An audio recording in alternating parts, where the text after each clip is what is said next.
It's the Rundown, Tuesday, June 23rd. It's brought to you by Twisted Tea, the original hard iced tea. It's the ultimate refreshment.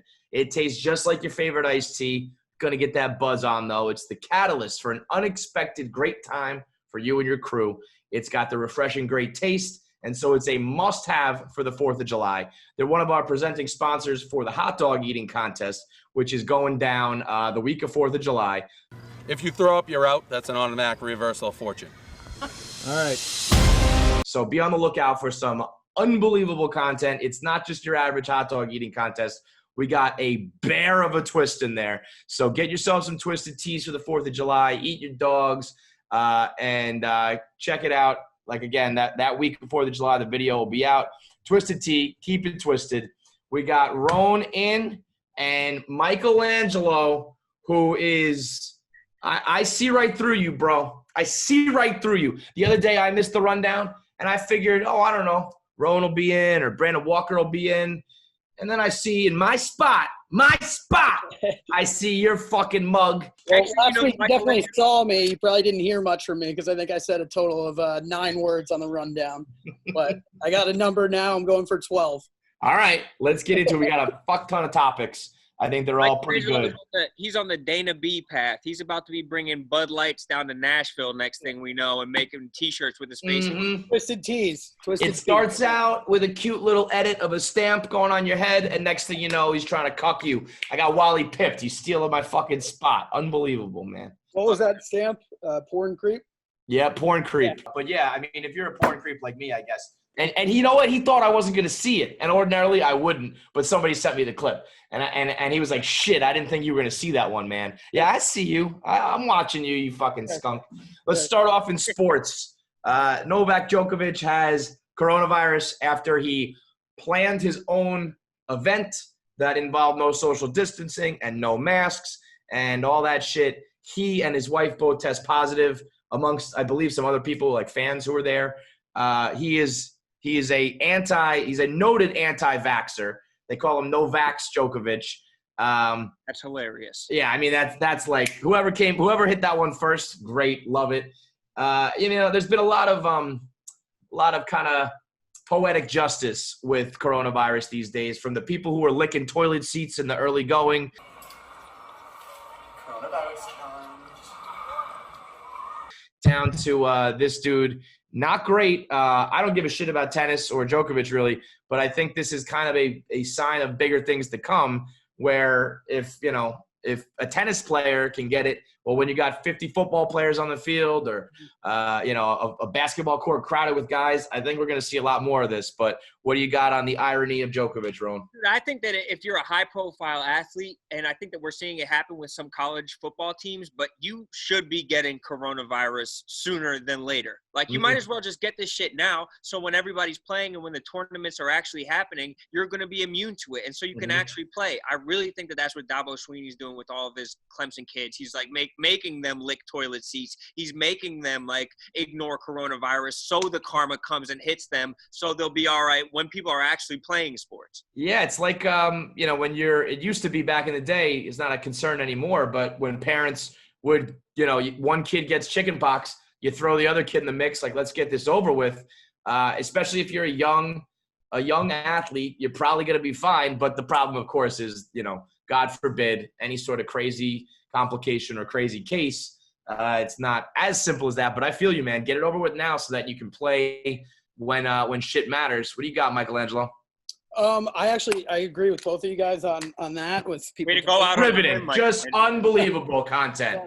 No, I have a point. My point is, if you're going to be Novak and you're going to fly in the face of what everyone's saying to do, at least socially distance and at least do what, people are going to see this. I think he should have at least went through the steps to act like he cared enough to have some precautions in place. I remember everyone used to say, like, tennis and golf are the kind of sports that you could get away with coronavirus because no one's close. But then there's a picture of Novak playing, like, one-on-one basketball with the guy that did have it tested positive before him, which is like, okay. Yeah. But I mean, it's one-on-one basketball, like, in this guy's face. It's ultimately not going to matter personally for Novak. He's, a machine. He's going to be fine. But everybody else at your event and the people who went home to grandma and grandpa and all that shit, it's going to be a problem, which is why some athletes like Davis Bertrands he's elected to sit out for the entire season, which I think was more about his like injury history and just like the over too. Like he's an impending free agent. I think he has 2 bad ACLs, but he's also losing $600,000 by not playing. So you would definitely take the $600,000 to go play basketball for 2 months or whatever. But B, it's just like a terrible example for the rest of basketball. Like if you're sort of letting your team down, you're letting the fans down.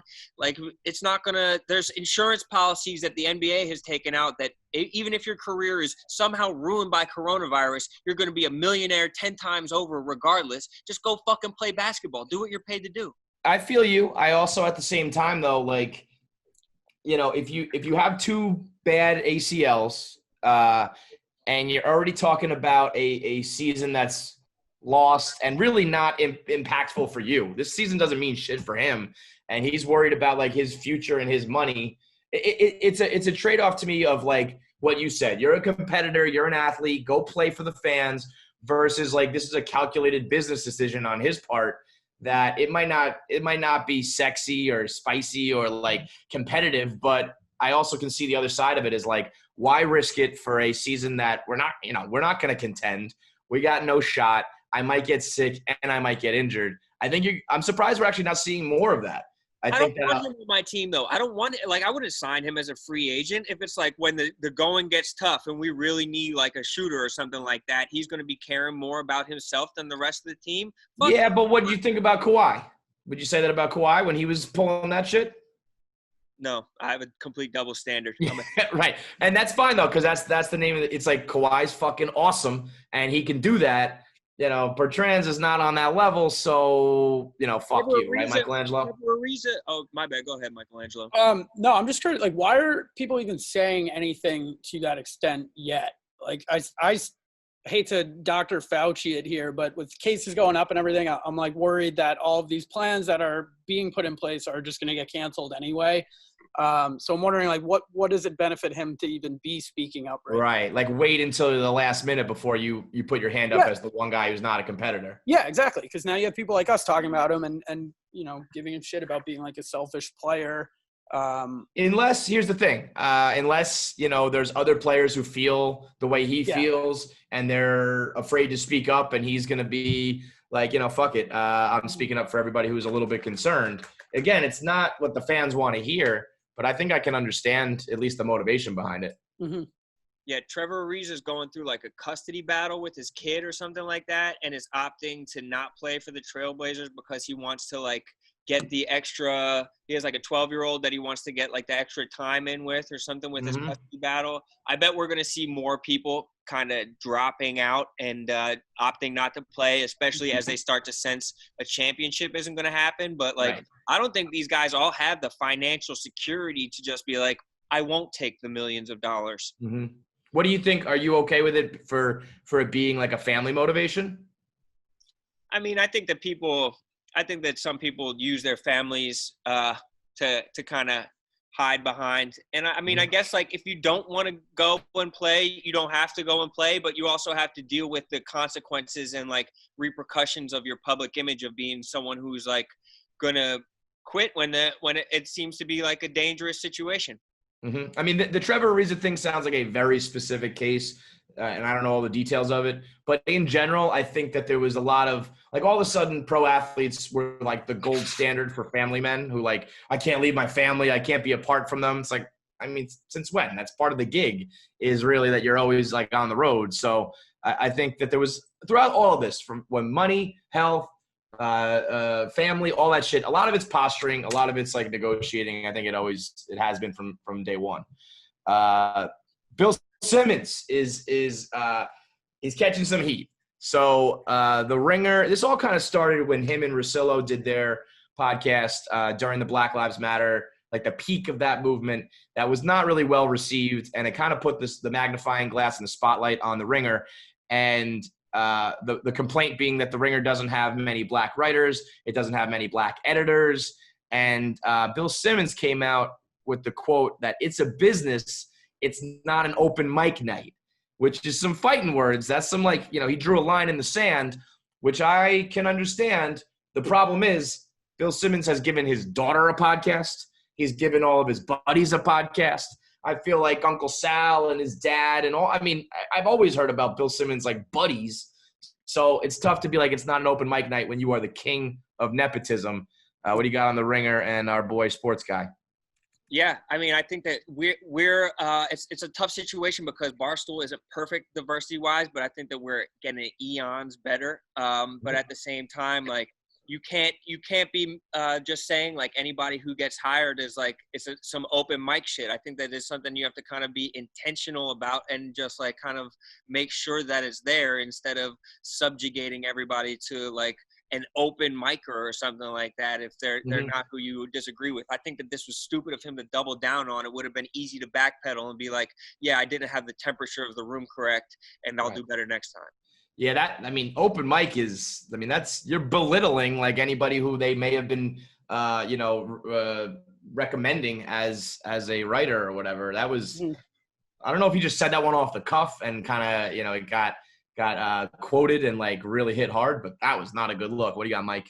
Yeah, I agree. For a media personality like that. Do you know how to disagree with people, Mike? It's yes and, Kevin. It's all improv technique. You got to go with it.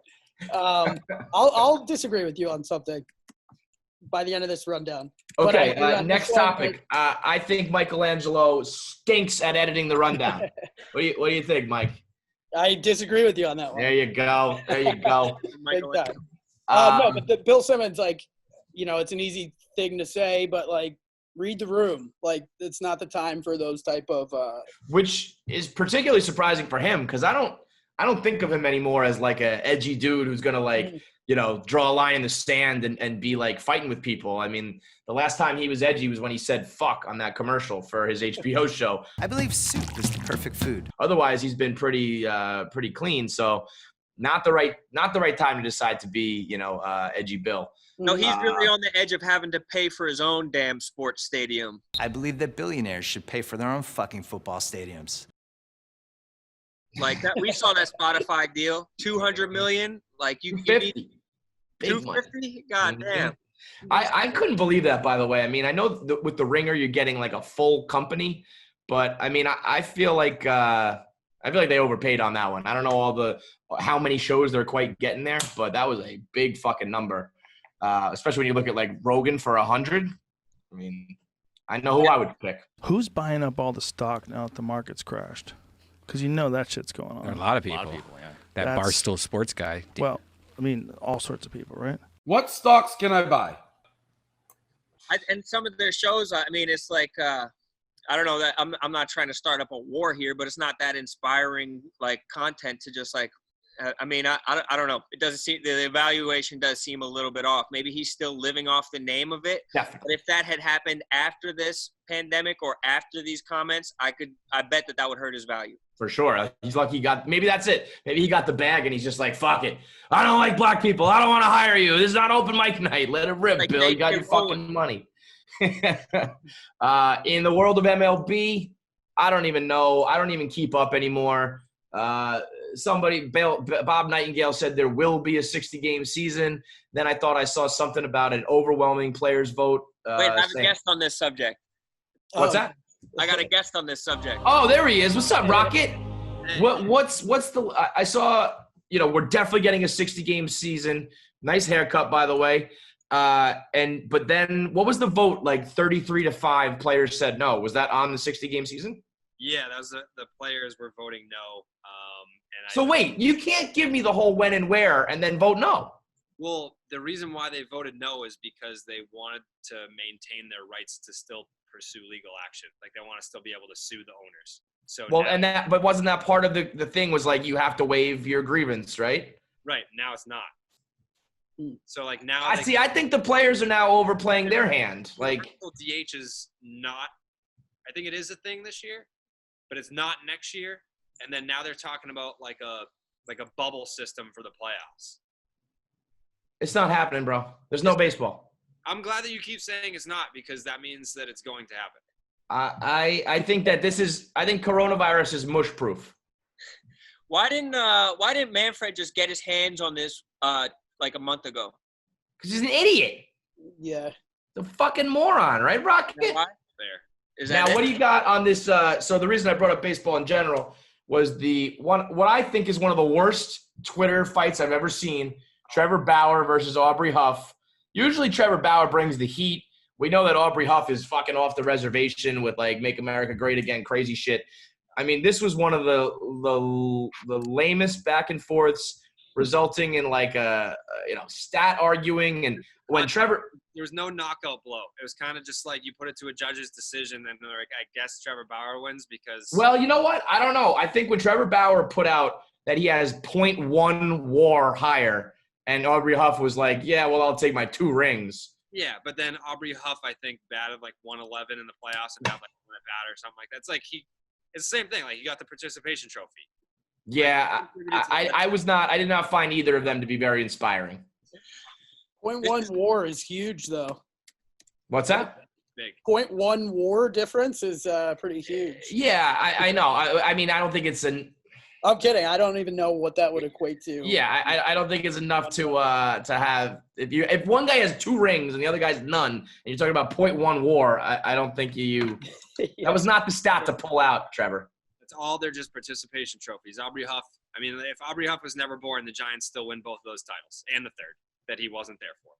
You know who was a huge part of that was one of the greatest baseball players of all time, Panda. There he goes. See ya. Rocket. Second half of the rundown is brought to you by Felix Gray. Millions of Americans are at home now staring at their screens, staring at their phones. I mean, people are watching Michelangelo's rundowns for hours on end.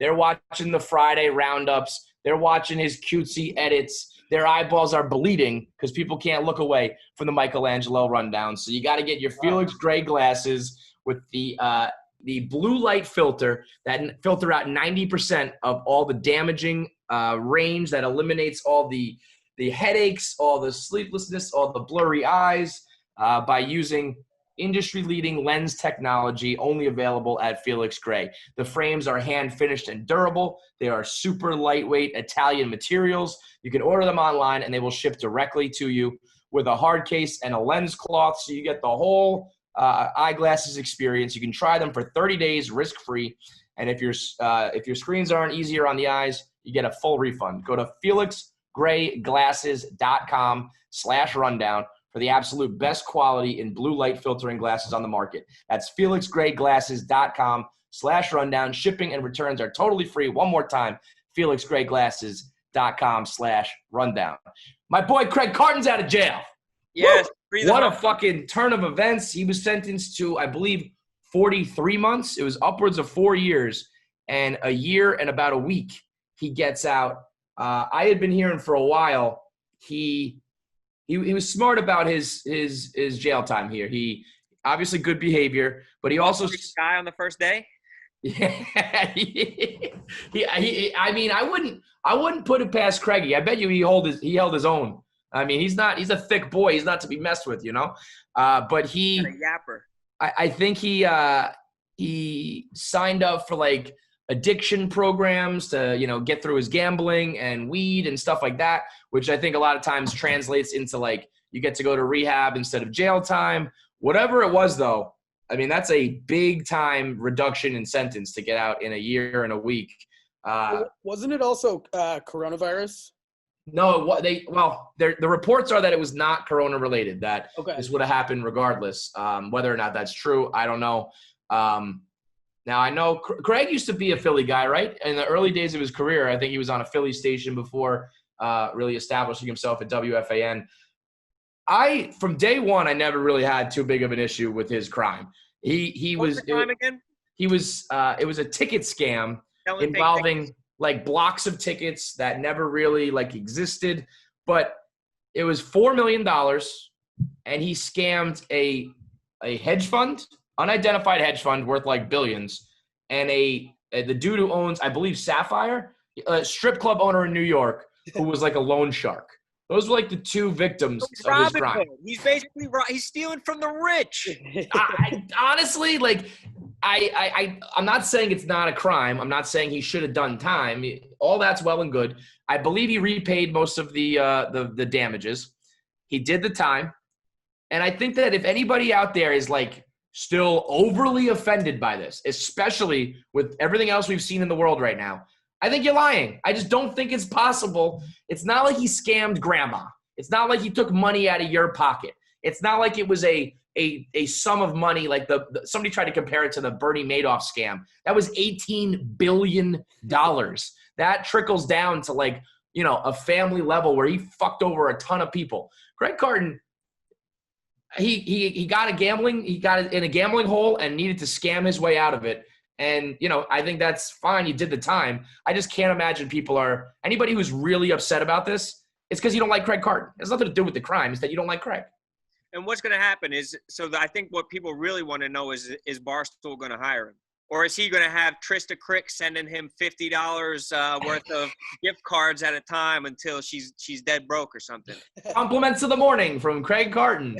Compliments of the season. I know. I mean, we were negotiating with Craig when he got fired from WFAN before he went to jail, and he was basically lying to us, saying, I'm not going to jail. I promise you, no jail time's coming. You're gonna see. We've got the smoking gun that like proves my innocence. And then there was like no fight in the trial. Like they didn't even try. It was just like, boom, you're going to jail. So I think Craigie, you know, he's a hustler and a schemer and a scammer. And I think that's what he was trying to keep his head above water when he was negotiating with Barstool. What I'm reading is that there's a good chance he goes back to WFAN. I don't think he would have his morning show slot because Boomer and Gio are killing it. There could be a whole colony of underwater chickens that the crabs are eating up constantly, right? They're just born, they're hatched, and the crabs just like that. But that, you know, they've gone back to the well with Francesa. I don't give up. No, I never give up. I never give up. They're trying to keep up with their ratings, and I mean, Craig, whatever you think about him, he does fucking numbers. So I guess we'll find out. But gambling's way bigger than it was when he got locked in the clink a year ago. So like, he's gonna break his addiction so he can talk about gambling. That's actually tough. Yeah, I don't know if he would be.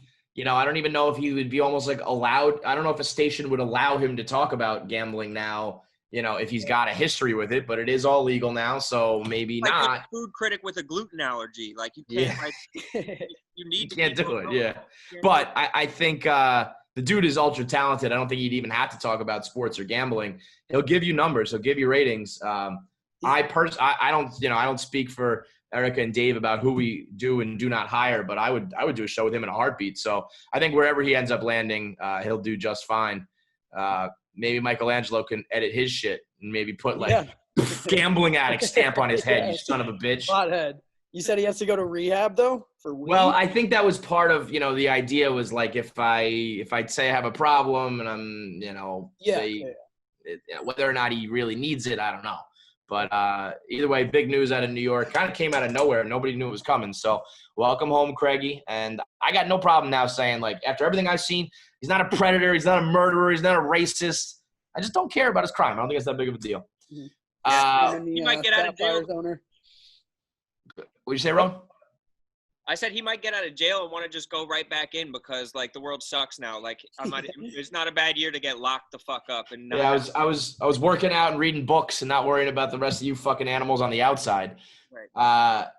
Along the lines of Craig and people trying to make it back and keep their careers going, we got Ja Rule doing local commercials for Greek delis. Papa Christo's Greek Deli. It make you want to slap your mama. He's rocking an I Heart Greece shirt, and he's just swearing they got the best motherfucking gyros on the market. Gyros. You ever ate your life so good? Rowan, you also said you saw him at a house party or something? He was singing I'm Real and on somebody's back deck for 15 people. It was like a 45-year-old woman. And I'll tell you what, when we signed him for our Super Bowl party wherever the hell that Super Bowl was. I was so fired up. I thought it was the Mm-hmm. sickest thing ever in Houston. They said, Dave, who do you want for this event? Play the music. Let's give him a hint. What's my other fucking name? Ja Rule. Play. Now it doesn't seem like that big of a get. Well, I think we got like it was legitimately like the last time Ja Rule went out there and did the damn thing. After that was the Firefest debacle, and now he's like, you know what?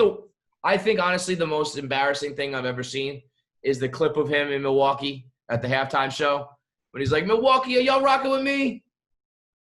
I guess not.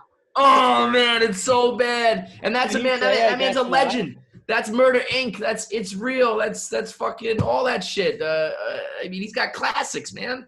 Right. Like, how is this like what's the step below this? Like, he still has big enough classics where people want to hire him for a house party, give him a couple $1,000 or whatever, like ashtray money to them. But like, is he just like a poor person after this? Like, he can't. Yeah. I think the next step is cameo. I think if Ja Rule's making cameos, that's when you know he's really trying to make ends meet and pay the bills. Who wrote the script for the commercial? I don't think anybody. I think he's just freestyling it. Like they got fucking lamb and gyros. Albola mano soup, carpet pizza, and they got wine too. I'm telling you, come on down to Papa Cristo's. You can't even pronounce the food. It's so goddamn good. I guess that's better than having him like try and like memorize some script. Like that would come off as all time bad. Just let him free-ball it. Also, at the end of the day, I mean, I would not have been talking about Papa Cristo's Greek Deli. So I think, mission accomplished by them as far as the advertising department. I think it was made for a show where celebrities try to compete to like make. Oh, all right. I didn't know that there was like a backstory. I thought this was just like a local commercial or some shit. Yeah. No, I thought that too. But I don't know who he was competing against. All right. Well, you fucking ruined it now, Mike. You fucking jerk. What do you mean? Now it's not funny. Yeah, I guess it's not. Ron, Ja Rule 50 Cent versus. You think that would be it would be a bloodbath. 50 would just end up murdering him. 50 Cent would probably kill him, but it would be like awesome just to see that fight materialize one more time. I think like the first like five songs Ja Rule could hang and like play some of his classics, and then 50 would just clown him and just start running up the score. But I'd watch the shit out of that, man. Did you guys see 50's tweet? He tweeted about this and said, don't fuck with me or you'll be making like gyro commercials on the street. It's true. Yeah. It's true. It's like, look in my wake of destruction. You got this guy making fucking public access commercials. 50 Cent sounds like he sounds like Kirk talking about like K Marco being like, I'll ruin this guy no matter what. Like I'll go to any lengths to ruin No, Nick, he's relentless. He just does not let up. It's like, dude, he's dead already. You killed Ja Rule like 50 times and he's still just dancing on graves running up the score. Yeah, decades later. There's so many topics here, but I'm loving today's rundown. We got this new show on Netflix, The Floor is Lava, which anybody who's ever had a childhood and never had any fun at all, The Floor is Lava is one of the best games you can play. This, they like formalized it, and you're jumping from sofa to tables. It's like the whole set looks like a living room, and in it is like water that looks like lava, which I think is the problem. I think it's got to be not real lava, but I think it's got to be like scalding hot water. Someone has to be in danger of getting physically hurt from this. I need like third-degree burns. Like I watch these people, they jump and they dive and they don't make it and they like land in the water and it's like, oh no, when it needs to be like, my skin, I'm melting, I'm burning. Then I think I would watch this shit every night.